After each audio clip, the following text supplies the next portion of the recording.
आपको शायद ये बात जानकर हैरत ना हो कि हमारी दुनिया का ज्यादातर हिस्सा पानी से कवर्ड है, क्योंकि ये एक ऐसा फैक्ट है जो हम स्कूल लाइफ से सुनते आ रहे हैं। लेकिन आज हम दुनिया के 4 ओशंस नहीं बल्कि सिर्फ एक ओशन की बात करेंगे और उसकी मैसिवनेस देखकर आप यकीनन हैरान रह जाएंगे। जेम टीवी की वीडियोस में एक बार फिर से खुशामदीद। नाजरीन, वैसे तो तमाम कॉन्टिनेंट्स को चारों तरफ से घेर कर रखने वाला सिर्फ एक ही ओशन है, लेकिन हमने अपनी आसानी के लिए इनको अलग अलग नाम दे रखे हैं।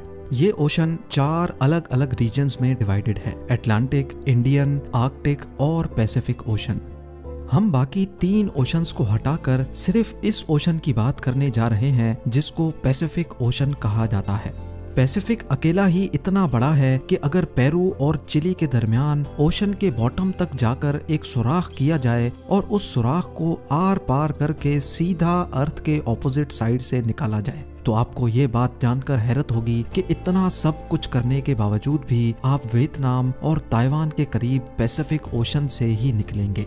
अर्थ के किसी भी एक स्पॉट के ठीक ऑपोजिट साइड वाले स्पॉट को एंटीपोड कहा जाता है। पैसिफिक ओशन इतना बड़ा है कि इसके खुद के कई एंटीपोड्स मौजूद हैं, लेकिन ये इसका पैमाना जानने की सिर्फ एक शुरुआत है। हमारी अर्थ का पूरा एक गोल चक्कर यानी अर्थ का सर्कमफ्रेंस 40,000 किलोमीटर्स बनता है। यानी अगर किसी एक पॉइंट से हवाई जहाज फ्लाई करे तो पूरे 40,000 किलोमीटर का डिस्टेंस कवर करने के बाद जहाज वापस उसी जगह पहुंच जाएगा जहां से उसने टेक ऑफ किया था। पैसिफिक ओशन में कई एरियाज ऐसे हैं जिनके दरमियान का टोटल डिस्टेंस पूरे अर्थ के सर्कमफ्रेंस का 50% है। जी हाँ, लगभग पूरे 20,000 किलोमीटर्स। ये हिस्सा इंडोनेशिया और कोलंबिया के दरमियान मौजूद है, जिसको पैसिफिक ओशन का सबसे लंबा हिस्सा माना जाता है और ये तकरीबन 20,000 किलोमीटर बनता है। रिसर्च के दौरान मुझे भी ये जानकर हैरत हुई कि इंडोनेशिया और कोलंबिया के दरमियान पैसिफिक ओशन के इस हिस्से में हमारा पूरा चांद फिट आ सकता है। सिर्फ एक नहीं बल्कि लाइन से पूरे 5 चांद, और उसके बावजूद भी इसमें काफी जगह खाली बच जाएगी। पैसिफिक ओशन की मैसिवनेस का अंदाजा आप इस बात से लगा लें कि हम इस पूरे ओशन को एक साथ देख भी नहीं सकते। किसी शिप में सवार होकर पैसिफिक ओशन के साइज का अंदाजा लगाना तो एक इम्पॉसिबल टास्क है, क्योंकि हमारी आंखें अर्थ के होराइजन को देख रही होती हैं और ये होराइजन कर्व हो जाता है। इसी वजह से हम ज्यादा दूर नहीं देख सकते। यही रीजन है कि समंदर में दूर दूर तक देखने पर समंदर और आसमान एक दूसरे से मिले हुए लगते हैं। 6 फुट लंबा इंसान समंदर में सिर्फ 5 किलोमीटर दूर तक देख सकता है। अगर उसके भी पार देखना हो तो किसी ऊंची जगह से देखना जरूरी हो जाता है। अगर समंदर के ऊपर किसी हवाई जहाज में माउंट एवरेस्ट जितनी ऊंचाई से भी देखा जाए तो हमें पैसिफिक ओशन सिर्फ 370 किलोमीटर दूर तक ही नजर आ सकेगा। यानी सिर्फ इतना दूर जितनी ये लाइन आप देख रहे हैं।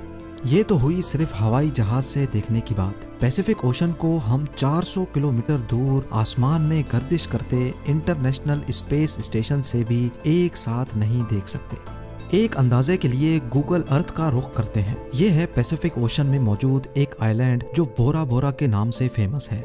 ये वो हाइट है जहां से नॉर्मली ड्रोन कैमरा देख सकता है।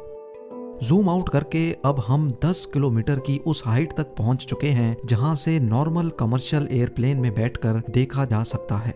मजीद जूम आउट किया जाए तो 400 किलोमीटर की हाइट पर अब हम इंटरनेशनल स्पेस स्टेशन की ऊंचाई से पैसिफिक ओशन को देख रहे हैं। लेकिन अभी भी हमें पूरा पैसिफिक एक साथ नजर नहीं आ पा रहा। मजीद जूम आउट करके अब हम 10,000 टाइम्स और ऊपर चले जाते हैं। ये वो फाइनल पॉइंट है जहां तक गूगल अर्थ जूम आउट करने का ऑप्शन देता है, और यहां पहुंचकर हमने नोटिस किया कि अर्थ से 63,000 किलोमीटर दूर जाकर भी हमें 95% पैसिफिक ओशन नजर आ रहा है, जबकि सिर्फ 5% हिस्सा हमें जमीन का दिख रहा है। नंबर्स की बात की जाए तो Pacific ocean 16.5 crore square kilometres के एरिया पर फैला हुआ है। ये एरिया इतना जायंट है कि इसमें पूरा north America, south America, Europe, Africa, Asia, Australia, Antarctica और ग्रीनलैंड भी फिट आ सकता है। कुल मिलाकर बात की जाए तो जहां पैसिफिक ओशन का एरिया 16.5 करोड़ स्क्वायर किलोमीटर्स है, वहीं अर्थ पर मौजूद सारी जमीन का कंबाइंड एरिया ही 14 करोड़ स्क्वायर किलोमीटर्स बनता है। यानी हमारी दुनिया की तमाम जमीन, सारे पहाड़, रेगिस्तान और जंगलात पैसिफिक ओशन में फिट आ सकते हैं और उसके बाद भी इसमें इतनी जगह बच जाएगी जिसमें इंडिया जैसी 8 कंट्रीज फिट आ सकें। याद रहे कि हम यहाँ 4 ओशंस में से सिर्फ एक यानी पैसिफिक ओशन के बारे में बात कर रहे हैं।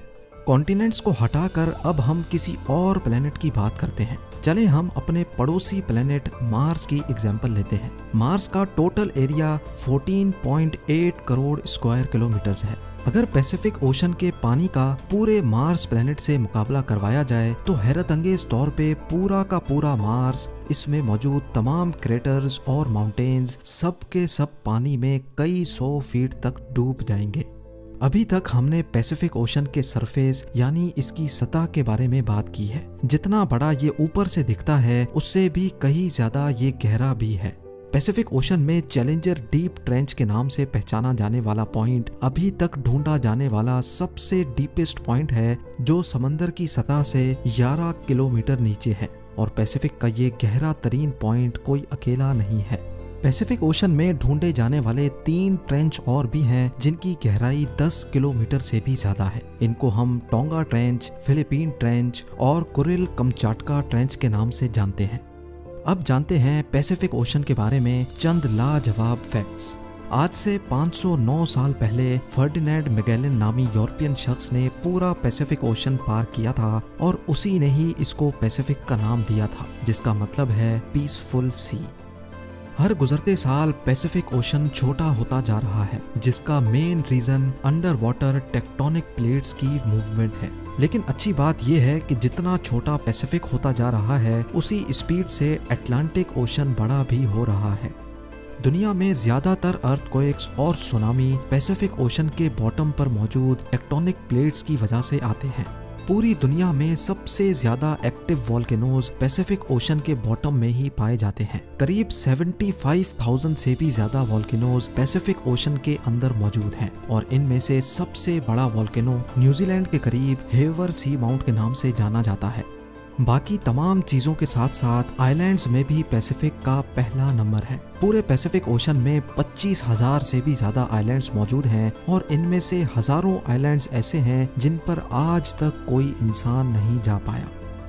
इन तमाम आइलैंड्स को गूगल अर्थ पर ही ढूंढने में कई महीनों का वक्त भी लग सकता है।